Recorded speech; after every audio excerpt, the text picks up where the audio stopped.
They wear sparkling crowns, parade through golden corridors, and have their names etched in history.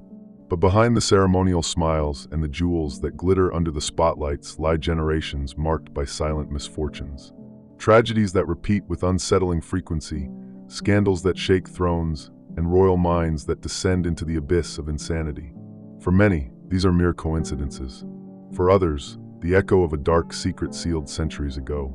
Some say that the great royal houses of Europe carry more than just inheritances and titles. They are marked by an ancestral curse, passed from blood to blood, from crown to crown. A curse said to have been born of a veiled pact, made out of ambition, and paid for with suffering. But could it be possible that kings and queens are still paying the price for an agreement made in the darkness of the Middle Ages? Welcome to another night where mysteries never sleep. I'm Midnight, and this is 7 Nights. Before we begin, I'd like to ask for your help. Like the video, leave a comment, and subscribe to the channel. It's just a click, but it makes a huge difference in helping YouTube deliver these videos to more people and allowing me to continue bringing this content to you. I'm counting on you. Let's dive into the video.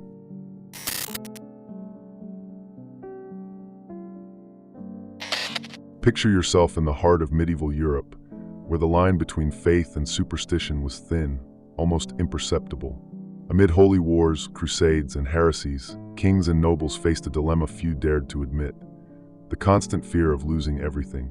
Thrones were fleeting, alliances easily broken, and enemies emerged from within their own families.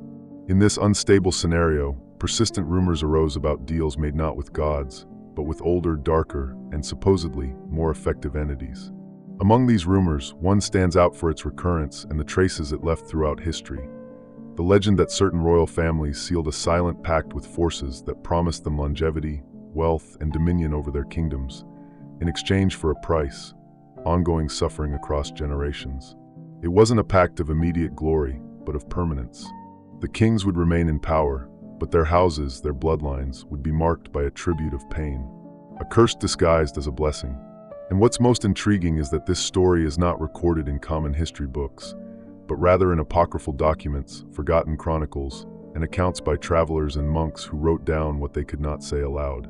One such record comes from a manuscript attributed to the Benedictine monk Hugo de Avranches, dated 1278, in which he describes a council of shadows secretly held among nobles from France, Germany, and Bohemia. They weren't there to discuss politics, but to seal an agreement with what he called soulless eternity. This manuscript mentions a symbol used in the ritual: a burning serpent coiled around an iron crown. According to the text, the nobles marked their names in blood on a parchment that was to be buried beneath the foundation of a fortress built to contain what was unleashed. That fortress, to this day, is the subject of speculation. Some believe it to be Hauska Castle, in today's Czech Republic, a place literally built over a bottomless pit that locals at the time believed to be a gateway to hell. Curiously, this story always resurfaces when analyzing real-life tragedies that occurred within these noble houses. But before jumping into present-day events, it's important to understand the hidden logic behind the pact. The most accepted theory among occult scholars is that these forces don't demand immediate sacrifices, but rather a continuous flow of energy generated through suffering. With each generation, something or someone is taken. An heir dies, a queen goes mad, a king is betrayed. The power remains, but at the cost of the emotional and physical stability of the lineage. Many skeptics argue that all of this could simply be a metaphor for the psychological pressures of power. But there are more concrete signs that don't fit so neatly into conventional explanations. One example is the very family tree of the Habsburgs. For over 200 years, members of the family displayed rare diseases, genetic deformities, and bouts of madness. The official explanation is inbreeding, but what if that practice was, in fact, part of the pact? A way to keep the blood pure, to ensure the agreement's validity? This idea isn't absurd to those who study medieval magical practices. In many grimoires of the time, blood was considered the channel of the promise. That is, a pact made in blood could only be upheld if that blood wasn't diluted. Mixing it with outsiders would break the contract. And perhaps that's why so many kings insisted on arranged marriages between cousins, siblings, and nephews. Not out of tradition, but out of fear. Another point that strengthens the theory is the presence of certain occult symbols in royal crests and seals. The already mentioned Ouroboros appears in older versions of the coat of arms of the House of Saxe-Coburg-Gotha, before being replaced with more neutral elements over the centuries. In tapestries preserved at Schönbrunn Palace in Austria, there are patterns that restorers can't decipher: serpents, double keys, and eyes raining fire. Symbols that don't belong to traditional heraldry, but to occult rituals dating back to late antiquity. The inevitable question is, if this pact existed, would it have been documented in any way? A persistent rumor within esoteric circles speaks of a lost book called Liber Regum Damnatorum, the Book of the Damned Kings. Supposedly, this grimoire contains the names of the houses that made the pact, the agreed terms, and even the exact dates of the collections made by these forces. Many believe it is hidden in the Vatican's secret archives, locked away with other apocryphal documents that never came to light. A former Vatican archivist who requested anonymity revealed in an unofficial interview that some documents dating back to the 15th century carry warnings about royal families that must be watched for signs of intergenerational possession. That was the term used, possession. This raises an even more disturbing hypothesis. What if the curse isn't just suffering, but direct influence? A force that not only collects, but shapes behavior, decisions, and destiny? This kind of interference would explain historical cases of absurd decisions made by monarchs at critical moments. Decisions that benefited neither their kingdoms nor their families, but seemed designed to feed chaos. And perhaps that's exactly what these entities seek: chaos, pain, destabilization. The tribute. Today, looking back, the question isn't whether kings made dark pacts, but why so many of their descendants seem to pay such similar prices. Historical coincidences? Or the meticulous fulfillment of a silent agreement? If this is true, then power was never free. And maybe, just maybe, the crown so many envy weighs more than anyone could bear.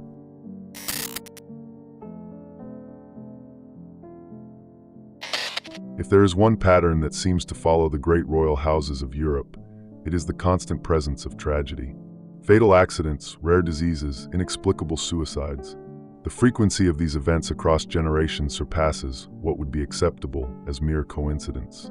And when we look closer, they are not just deaths, they are deaths that carry symbolic weight, as if they were marked, premeditated by something operating beyond our understanding. One of the most emblematic cases is that of Prince Rudolf of Austria, heir to the Austro-Hungarian throne. In 1889, he was found dead beside his lover, Mary Vetsera, in Mayerling. The official version?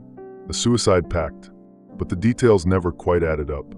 The letter left by Rudolf contained enigmatic phrases, such as "they're calling me back," and "the inheritance runs deeper than blood." Historians have tried to explain it with psychological arguments. But what if it wasn't a mental imbalance, but rather a kind of ancestral summons? Decades earlier, another royal figure died in an equally strange manner.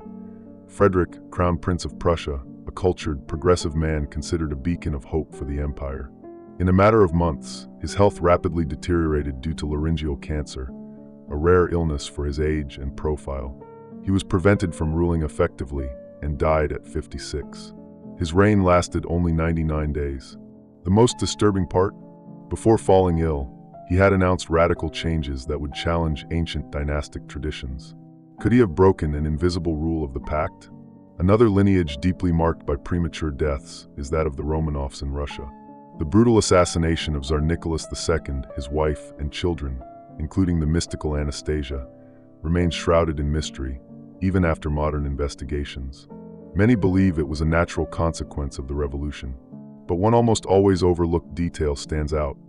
Rasputin, the mystic who surrounded the royal family, had warned with precision that the family would fall if he were killed by nobles. Could this be a clue that the dynasty was bound to forces far older than Bolshevism?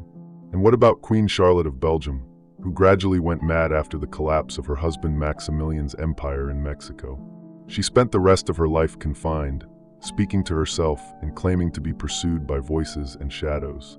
Many see her case as just another mental breakdown. But if we view it through a different lens, as a possible sign of the intergenerational tribute, her words gain a new weight. A suffering not caused by guilt, but by an invisible presence that surrounded her. We must also not ignore the Windsors, especially the case of Princess Diana, although her connection to the ancestral pact is often treated as taboo. The abrupt way her life was cut short in Paris, the strange circumstances surrounding her death, and the coldness of institutional reactions have raised suspicions from the very beginning. Some conspiracy scholars claim that Diana had discovered ancient documents and symbols linked to the House of Saxe-Coburg-Gotha, the Windsor ancestors, and that this had changed her relationship with the monarchy.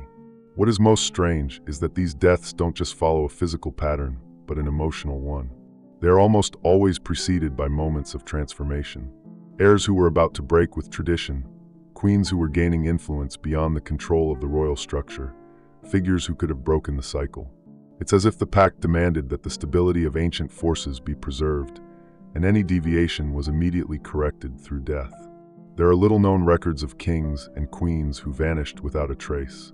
One such case is that of King Sebastian of Portugal in 1578. He disappeared in battle in Morocco, with no body ever identified, and his absence fueled the legend of Sebastianism, the belief that he would return to save Portugal. But what if he didn't die, and was instead removed for threatening the balance of something greater? Something that required him to disappear? Another case that defies logic is that of Empress Elizabeth of Austria, the famous Sissi. Assassinated in 1898 by an Italian anarchist with an improvised weapon, a metal file, which barely pierced her body. Even so, the Empress died within minutes. Most similar injuries wouldn't be fatal. Yet her death was instant, as if her body had surrendered without resistance. Some say the Empress had already been marked. Swiss philosopher Carl Jung, while studying monarchies and their archetypes, suggested that the royal figure carries a symbolic burden that transcends the individual. In other words, a king or queen is not merely a person. They are a channel for collective forces, both conscious and unconscious. If this theory is correct, perhaps the deaths we see in history are moments when this symbolic energy is overloaded and explodes. In recent history, cases keep emerging. Prince Friso of the Netherlands, who died after months in a coma from a skiing accident, was known for defying royal protocols. And Grace Kelly, Princess of Monaco, who died in a car crash under circumstances never fully clarified. The similarities to Diana are too unsettling to ignore. These deaths always leave traces. But what's striking is that instead of leading to answers, these traces seem to guide us back to the same place. A spiral of tragic coincidences, ignored omens, and deafening silence. Faced with so many tragedies that repeat with alarming synchronicity, the question remains, are we witnessing the natural effect of lives exposed to the public, or the invisible hand of an ancestral curse collecting its price with mathematical precision? And if this pattern is not broken, who will be the next name etched into the tribute of blue blood?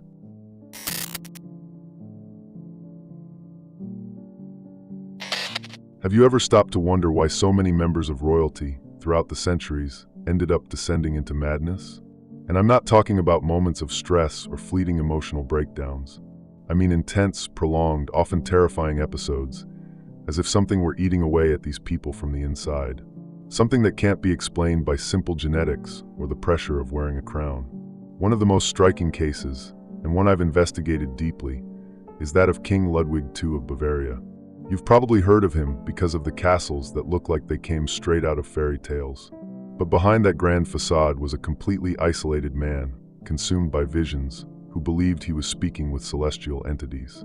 He disappeared on a cold night and was found dead in shallow waters next to his psychiatrist.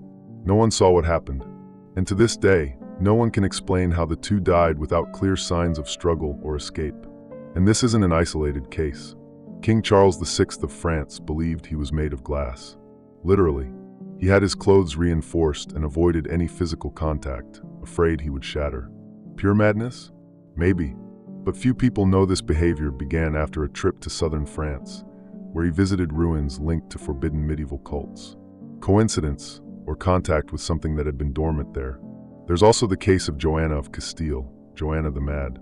This woman carried her husband's corpse for months, sleeping beside it, refusing to bury him. People said it was obsession, but in her preserved letters, she claimed to hear his voice, to dream of rituals, and to feel forces nearby that prevented her from letting him go.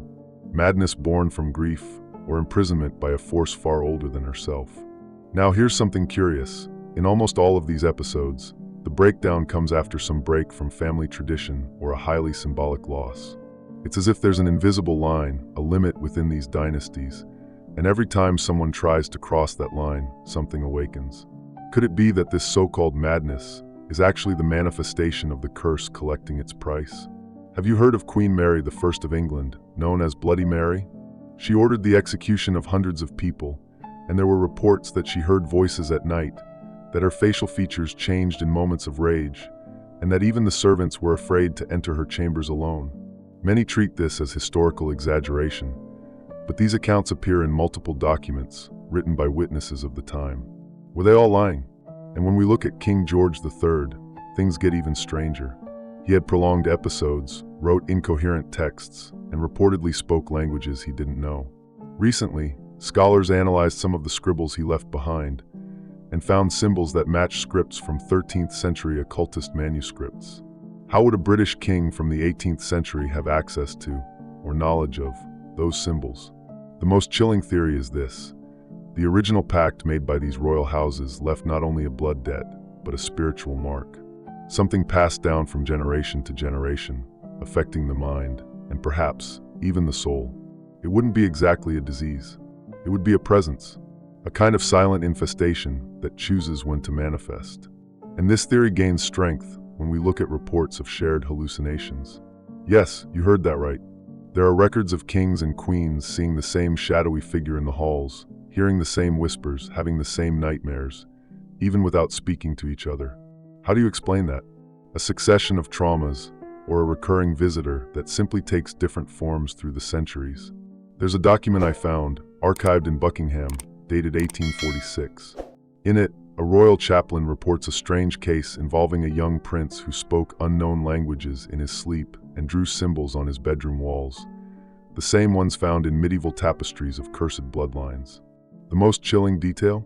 The chaplain ends the report with the phrase, "The mark is upon him," the same that was upon Henry, George, and Edward. 3 different generations, the same trace. And even with medical advancements, these patterns continue. Science tries to explain as best it can. It talks about porphyria, schizophrenia, trauma. But what do we do when these symptoms repeat in exactly the same way, even in different families, in different eras, always linked to royalty? Where does biology end and the weight of the pact begin? Perhaps madness was never a flaw. Perhaps, for these lineages, it's a warning. A reminder that there is something there that was never undone. Something that lives with them, speaks through them, and demands, generation after generation, a price for every step out of line.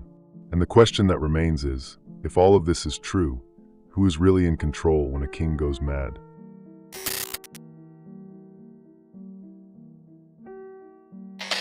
As much as royal houses try to control their image, hide their wounds, and erase certain traces, the truth is that scandals are like cracks in an old wall. Inevitably, they reveal what lies beneath. And what many see as elite excesses or internal conflicts may, in fact, be the visible reflection of a much older force acting behind the scenes. Let's start with a case that still unsettles the British monarchy: the scandal of Edward VIII, the king who abdicated the throne to Mary Wallis Simpson, a divorced American woman. What few talk about is that, before the abdication, Edward had begun to isolate himself, claiming he felt something was wrong in his blood. According to those close to him, he often spoke of hearing the weight of the past, and believed he wouldn't last long if he stayed on the throne.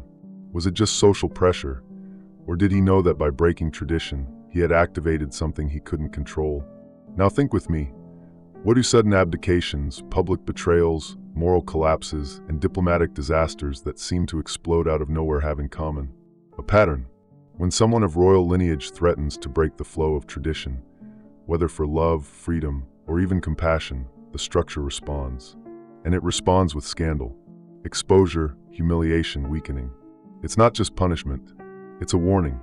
Let's go back to the case of Princess Diana, the most watched woman in the world, with a popularity that surpassed that of the crown itself. In life, Diana defied protocols, broke the silence about abuses within the royal family, and most importantly, threatened to create a new lineage outside the dominion of blue blood. Shortly before her death, she even said she was being hunted. And when the accident happened, it was as if the whole world felt it wasn't just a coincidence. The monarchy's cold reaction, the delay in aid, the missing surveillance footage. Could it all really be coincidence? What's curious is that scandals don't spare even those who remain within the walls of tradition. The Romanov family, for instance, was entangled in so many rumors, conspiracies, and public accusations that it lost all authority even before being executed. Their involvement with Rasputin, disastrous political decisions, rumors of secret rituals in the palace. The Romanov downfall wasn't just a political revolution, it was a ritual collapse. The dynasty was uprooted. In France, Queen Marie Antoinette is remembered for her cruel and possibly misattributed phrase, "Let them eat cake."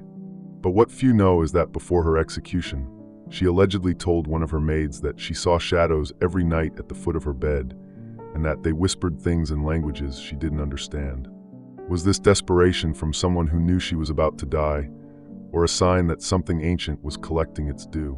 If you look closely, you'll notice that many royal scandals follow a cycle: a rise toward absolute power, a transgression of some sacred rule of the bloodline, and then public exposure, as if the system never allows full stability for long.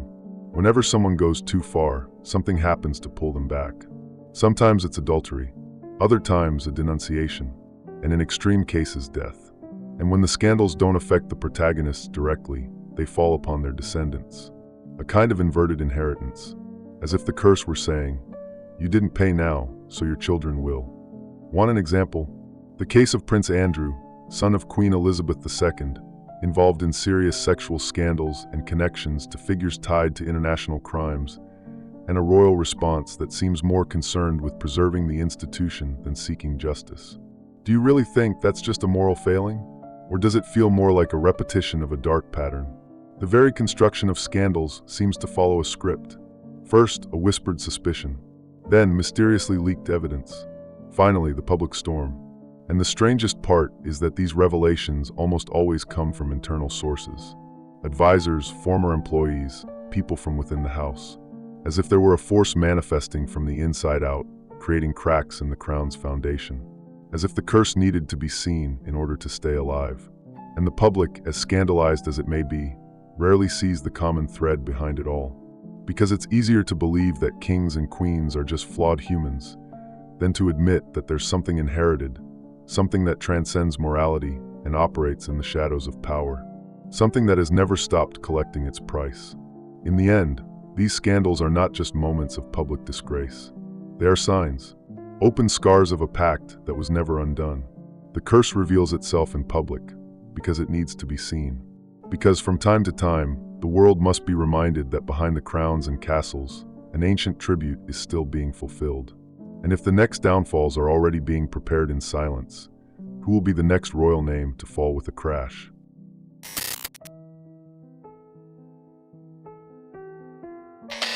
The darkest secrets aren't always hidden. Sometimes they're right in front of our eyes, disguised as art, tradition, and beauty. It's only when we look more closely, with an eye that questions the surface, that we begin to see the past left clues. And these clues are etched into walls, stained glass, coats of arms, and even in the very foundation of entire castles. Royalty didn't just live the pact, it built it into stone. This realization led me to investigate elements that, until then, had seemed merely decorative. A coat of arms, for example, is never just a heraldic design. It carries symbols that represent values, bloodlines, and in some cases, pacts. What I discovered was that various royal houses, over the centuries, hid, or perhaps preserved, figures with deep esoteric meaning, often ignored by traditional historiography. One of the most recurring is the Ouroboros, the serpent that devours its own tail. In ancient coats of arms of the House of Habsburg and Saxe-Coburg-Gotha, it appears in disguised form, camouflaged among floral elements or framing shields. And when you understand what the Ouroboros represents, an eternal cycle of creation and destruction, everything takes on new meaning. It is the symbol of the perpetual pact, the contract that never ends. But crests are just the beginning. Architecture speaks even more. Inside Windsor Castle, for example, there are private chapels with stained glass windows that do not follow any common religious iconography. One in particular shows a winged creature with a human face and multiple eyes. The first time I saw it, I thought it was a restoration error. But no, it's an inverted seraph, a symbol mentioned in Kabbalistic texts as the guardian of thresholds between worlds. What is something like that doing in the most sacred place of the British monarchy? In Versailles, France, I found a little-known corridor called the Galerie de Chimères. The columns there are carved with faces that resemble ancient entities more than European mythological figures. Some have their eyes sealed shut. Others have forked tongues. When I asked local guides about them, the answers were evasive. They were artistic whims of the 17th century. But why are these whims hidden from the public? Why don't they appear in official construction records? A theory I began to follow is that these details were not added for decoration. They were placed as markers. As if each palace, each castle, were also a hidden sanctuary. A symbolic anchor to keep the pact active. And it doesn't stop there. In many of these places, the layout of rooms, the geometry of the stained glass, and even the orientation of the windows follow ancient esoteric patterns tied to astrology and alchemy. Hauska Castle, in the Czech Republic, might be the most direct example of this. It was built with no defensive exits, fake windows, and a large chamber over what locals called a hole to hell. It's as if the construction was made to seal something, not to house kings. And the presence of heraldic symbols from Germanic families at the site strengthens the idea that this castle may have been a key point in fulfilling the pact. Another little-known detail is that royal tombs follow specific alignments. In several European cathedrals, bodies were buried according to astrological positions. The tomb of Henry VIII, for instance, lies in a direct line with the altar of St. George and the crypt of Edward the Confessor. That's not random. Some scholars believe these alignments form a kind of protective seal, activated on specific dates. Even Masonic symbols, widely linked to noble houses, reinforce this connection. The compass, the all-seeing eye, the double triangle, all appear in royal tapestries, hidden among religious scenes and allegories of power. And what if they're not just symbolic inheritances, but reminders of the price to be paid? This same symbolism appears subtly in crowns, scepters, and ceremonial robes. The Austrian imperial crown, for example, has jewels set in positions that form an ancient protective sigil known as the Seal of Saturn. And Saturn, as you may know, is the lord of time and punishment. Coincidence? Everything indicates that the pact is not just spiritual. It was physically anchored into reality. Castles, crests, crypts, all seem to be part of a grand game board, as if Europe had been mapped out by bloodlines that knew exactly where to plant each symbol. And perhaps that's why no one dares renovate certain spaces or alter certain details, because disturbing that balance might mean breaking the contract, or worse, awakening what lies dormant. If the symbols truly are an active part of the pact, then the question is no longer why they're there. The question is, who is still watching to ensure they remain exactly where they've always been?